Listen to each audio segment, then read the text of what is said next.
হিন্দু, মুসলিম, বৌদ্ধ, জৈন, ইহুদি, খ্রিস্টান, এই 8, 10, 12, 15টা ধর্মের নাম আমরা জানি। কিন্তু ধর্ম কতগুলো আছে? 4,500।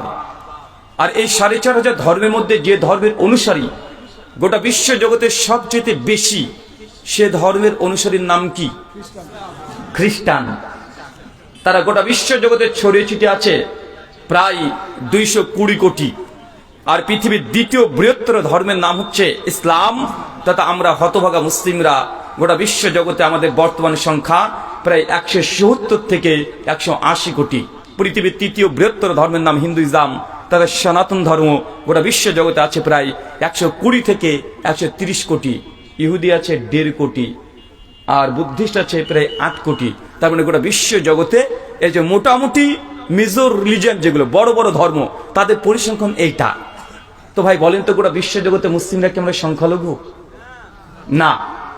মুসলিম সংখ্যা গরিষ্ঠ দেশ গোটা বিশ্ব জগতে প্রায় 52 থেকে 56টা আছে, যে মুসলিমদের সংখ্যা গরিষ্ঠ। তার মধ্যে বাংলাদেশ এর যে মুসলিম সংখ্যা গরিষ্ঠ একটা দেশ। পাকিস্তান, ইন্দোনেশিয়া, মালয়েশিয়া, এগুলো হচ্ছে মুসলিম সংখ্যা গরিষ্ঠ মুসলিম দেশ। ইসলাম এখানে কতটা পালন করা হয়, কতটা মানা হয়, এটা আলাদা মেসেজ বা আলাদা কথা। কিন্তু গোটা বিশ্ব জগতের মধ্যে প্রায় 52 থেকে 56টা সংখ্যা গরিষ্ঠ মুসলিম দেশ আছে। আর আমি যে দেশ থেকে এসেছি সেই দেশ সম্পর্কে আপনারা আগে থেকে অবগত আছেন। সেই দেশ আমরা মুসলিমদের সংখ্যা লঘু, কিন্তু সংখ্যালঘু হলেও সংখ্যার দিক থেকে মোটো আমরা সংখ্যালঘু না।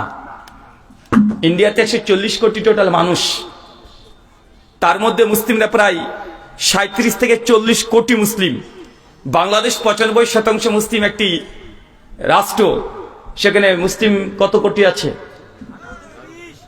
18 কোটিতে মানুষের জনসংখ্যা প্রায় 15 থেকে 16 কোটি।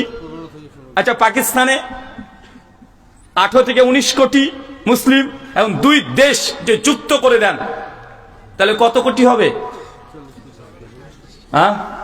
40 হবে? 32, 33 না? মানে 32, 33, 35 কোটি। আমি যে দেশ থেকে এসেছি সংখ্যালঘু আমরা আছি 37 থেকে 40 কোটি।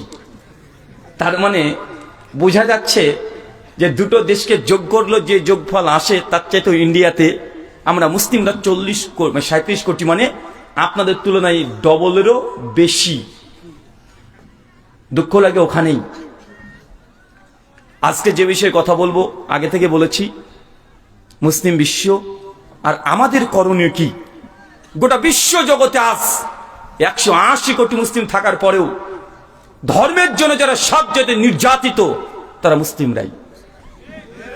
পৃথিবীর কোনো জায়গায় দেখবেন না যে ইহুদি হওয়ার জন্য নির্যাতিত হয়েছে, খ্রিস্টান ধর্ম পালন করার জন্য নির্যাতিত, নিষ্পেষিত, লাঞ্ছিত, বঞ্চিত, পদদলিত কেউ যদি হয়ে থাকে, আমরা হতভাগা মুসলিমরা। এর কারণ কি আগে বের করতে হবে। কেন আমরা নির্যাতিত, কেন নিষ্পেষিত, লাঞ্ছিত, বঞ্চিত, পদদলিত 180 কোটি গোটা বিশ্ব জগতে মুসলিমরা আছে, তারপর আমরা নির্যাতিত। এই যতক্ষণ পর্যন্ত কারণটা বের করতে না পারছেন, যত আমরা পরিকল্পনা করি না কেন, এই পরিকল্পনা সফলতায় বাস্তবায়ন হতে পারবে না। মেডিকেল সায়েন্সের সিস্টেম বা নীতিমালা, অসুস্থ রোগী যখন ডক্টরের কাছে যায়, ডক্টর তখন দেখে যে রোগীর সমস্যা কি, উনি সমস্যা ধরার চেষ্টা করে। যতক্ষণ পর্যন্ত সমস্যা ধরতে না পারবে, ততক্ষণ পর্যন্ত গোটা মেডিকেলে যত ঔষধ আছে যে খাইয়ে দেওয়া হয়, ওই অসুস্থ রোগী ভালো হবে? কথা বলেন। কারো পেটে প্রবলেম, আর ডাক্তার যদি হার্ট সার্জারি করে, কাজ হবে? হবে না। তো মুসলিম জাতি গোটা বিশ্ব জগতে নির্যাতিত কেন? এর কারণ আমাদেরকে আগে বের করতে হবে। অনেকে বলে যে রুহুল আমিন ভাই দেখেন, ইসলামকে কায়েম করতে হবে, ইসলামকে খিলাফত আবার টেনে নিয়ে আসতে হবে, ইসলামকে কায়েম করতে হবে। এটা নিয়ে আপনারা আহলুল হাদিস সমাজ কোনো তৎপর নয় কেন? কেন আপনারা এই বিষয়ে কথা বলেন না? কেন আপনারা এই বিষয়ে আন্দোলন করেন না? কেন রাজপথে নামেন না? অনেক মানুষের অভিযোগ, কিন্তু আমি একটু উল্টো দিক থেকে বুঝি। কেমন জানেন? আমার কথা হচ্ছে এইটা, যখন অখণ্ড ভারত ছিল, আজকে যেটা বাংলাদেশ, এটা বাংলাদেশ 70 বছর আগে ছিল না। আজকে যেটা পাকিস্তান 70 বছর আগে ছিল না।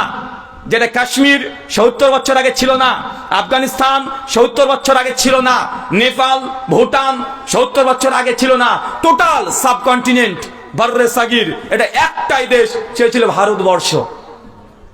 ছিল না ভাইজান? ভারতবর্ষের ইতিহাস 150 বছর আগেকার ইতিহাস চলে যান, গোটা ভারতবর্ষ কারা শাসন করেছে?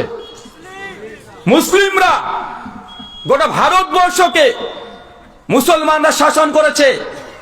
একটা দুইটা 5টা বছরের জন্য নয়, 100 200 300 বছরের জন্য নয়, 700 থেকে 800 বছর মুসলমান গোটা ভারতবর্ষ তারাই শাসন করেছে। আজকের দিন দাঁড়িয়ে কি এমন হয়ে গেল 100 বছরের মধ্যে যে 800 বছর ধরে যে দেশটাকে আমরা শাসন করলাম, সেই দেশটা আজকে আমাদের হাত থেকে চলে গেছে। আজকে কাফের মুশরিক তারা রাজত্ব করছে, মুসলিমরা মাজলুম। কেন? কারণ বের করতে হবে। কেন আল্লাহ আমাদেরকে ক্ষমতা দেয়নি? কথা বলেন। আল্লাহ আমাদেরকে ক্ষমতা দিয়েছিল না?